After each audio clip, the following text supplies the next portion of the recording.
In this video, we'll discuss the MACD indicator, how it works, and the different strategies you can use to trade the markets.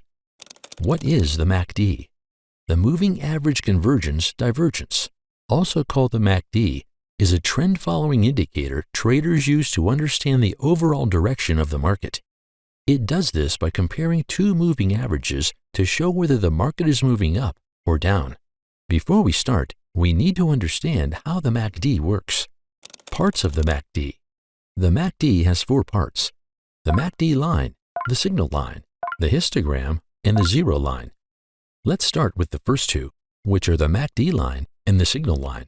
Watch how these lines behave differently. The MACD line moves faster and reacts quickly to price changes, which is why it is the main line we focus on. In contrast, the signal line moves slower and reacts more gradually to price changes, which is why it has smoother curves. Next, we have the histogram. The histogram shows the difference between the MACD line and the signal line. When the MACD line crosses above the signal line, the histogram turns green. When the MACD line crosses below the signal line, the histogram turns red. The distance between the two lines also affects the size of the histogram. When the lines are far apart, the histogram becomes bigger. When the lines move closer together, the histogram becomes smaller. And lastly, we have the zero line. The zero line simply represents the center of the MACD indicator. So now that we understand the MACD components, let's move on to how to read the indicator. How to read the MACD indicator. Traders use the MACD to understand market momentum by watching the crossover between the MACD line and the signal line. Let's look at how it works. When the MACD line crosses above the signal line, it shows that the market is gaining upward momentum, which can support an uptrend. When the MACD line crosses below the signal line, it shows that the market is gaining downward momentum, which can support a downtrend. Traders also look at the histogram to understand how strong this momentum is. If the MACD line crosses above the signal line and the histogram starts getting bigger, it tells us that the upward momentum is becoming stronger. On the other hand, if the histogram starts getting smaller, it tells us that the upward momentum is becoming weaker. In the same way, when the MACD line crosses below the signal line and the histogram starts getting bigger, it tells us that the downward momentum is becoming stronger. On the other hand, if the histogram starts getting smaller, it shows that the downward momentum is becoming weaker.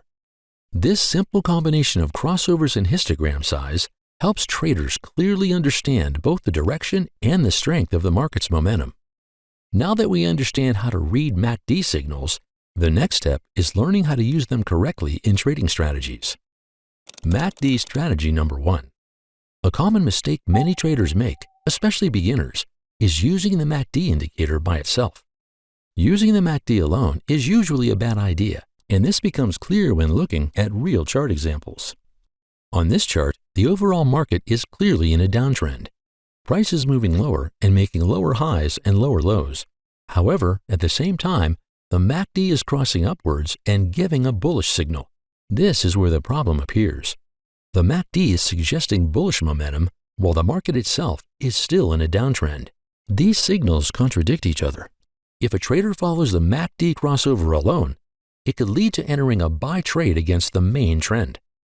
This happens because the MACD only shows short-term momentum. It does not show the larger market direction.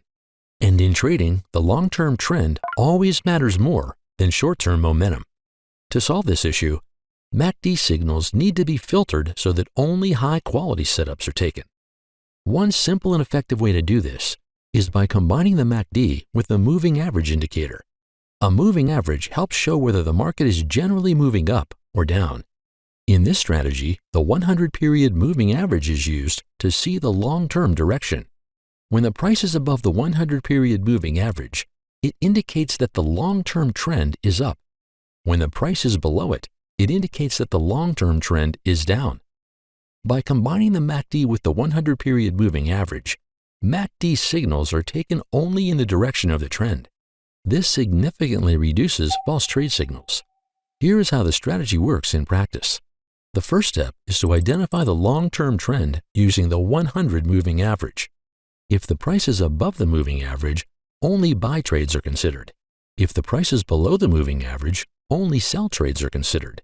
Once the trend is identified, The next step is to wait for the MACD crossover that matches the direction of the trend. In this example, price is above the moving average, which confirms an uptrend. Since the trend is bullish, only upward MACD crossovers are considered. When the MACD line crosses above the signal line, this provides the entry signal for a long trade. For risk management, the stop loss is placed below the nearest swing low. The profit target is set at 1.5 times the stop loss. In this case, price moves higher and reaches the target, resulting in a profitable trade. Now let's look at another example. In this chart, price is below the 100-period moving average, which confirms a downtrend. Since the trend is bearish, only downward MACD crossovers are considered. When the MACD line crosses below the signal line, this provides entry signal for a short trade. For risk management, the stop loss is placed above the nearest swing high, and the profit target again is set at 1.5 times the stop loss. Price moves lower and reaches the target, making this another successful trade. This MACD and moving average strategy is a simple and structured approach that works especially well for beginners.